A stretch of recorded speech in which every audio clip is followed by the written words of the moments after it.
পেট চালাতে প্রাণীর ঝুঁকি। উত্তরবঙ্গের ডুয়ার্স মানেই জঙ্গল, আর প্রত্যেকদিন লড়াই করে বেঁচে থাকা জঙ্গল লাগোয়া বনবসতির বাসিন্দাদের জীবনযাপন।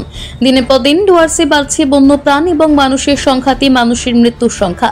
ডুয়ার্স অঞ্চলের বনবস্তিবাসীদের জীবন প্রতিদিনের সংগ্রামের মধ্যেই যে আটকে থাকে। জঙ্গলের শুকনো ডালপালা সংগ্রহ করে তারা জ্বালানি সংগ্রহ করে।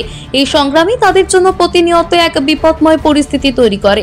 কিছুদিন আগে আলিপুরদুয়ারে হাতির আক্রমণে 3 জন বনবস্তিবাসীর মৃত্যু হয়েছিল, যারা জ্বালানি সংগ্রহ করতে গিয়েছিলেন। এই ধরনের ঘটনা মোটেও একক নয়, বরং একটি দৈনন্দিন চিত্র। বনবসতিবাসীরা বেঁচে থাকার জন্য জঙ্গলে প্রবেশ করেন, কিন্তু সেখানে তাদের জন্য বিপদ অপেক্ষা করে।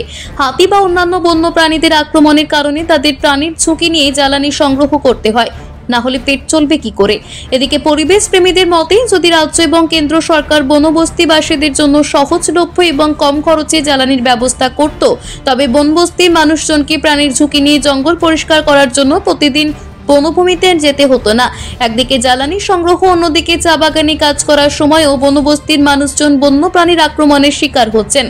বনভূমি এবং মানব বসতির মধ্যে সঠিক সমন্বয় এবং নিরাপদ কর্মপরিকল্পনা প্রণয়ন করতে না পারলে এই সংঘাত আরও বৃদ্ধি পাবে। সে কারণেই সরকারের কাছে বনবস্তির মানুষদের জন্য বিশেষ ব্যবস্থা গ্রহণের দাবি উঠেছে। দাবি জানাচ্ছেন জলপাইগুড়ি সংলগ্ন ডুয়ার্সের প্রায় প্রতিটি বনবস্তির বাসিন্দাদের একাংশ, যাতে তাদের নিরাপত্তা নিশ্চিত করা যায় এবং তারা জীবনের ঝুঁকি নিয়ে জঙ্গল থেকে জ্বালানি সংগ্রহ করতে বাধ্য না হন।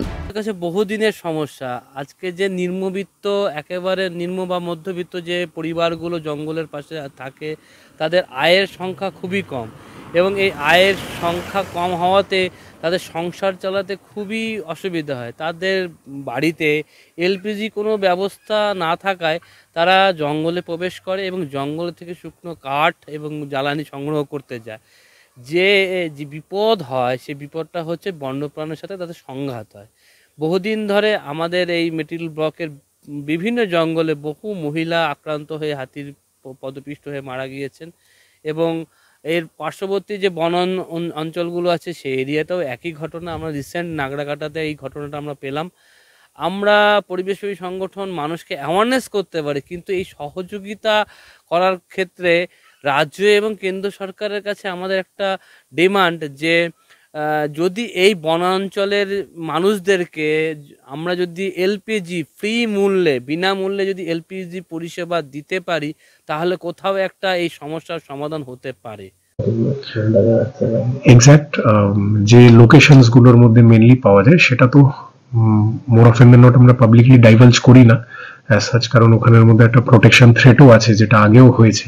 ভগবানের কৃপায় আর সরকারের চেষ্টায়, ডিপার্টমেন্টের চেষ্টায় রিসেন্ট টাইমস এর মধ্যে এরকম হয়নি, বাট পুরো ন্যাশনাল পার্ক জুড়েই আছে। যৌথভাবে। জলপাইগুড়ি থেকে নিজস্ব প্রতিনিধির রিপোর্ট, টিভি নিউজ 10। সুলভে সঠিক চিকিৎসার একমাত্র প্রতিষ্ঠান বিবেকানন্দ হসপিটাল। 24 ঘন্টা emergency service, blood bank, trauma care. আপনাদের সেবায় আমরা তৎপর।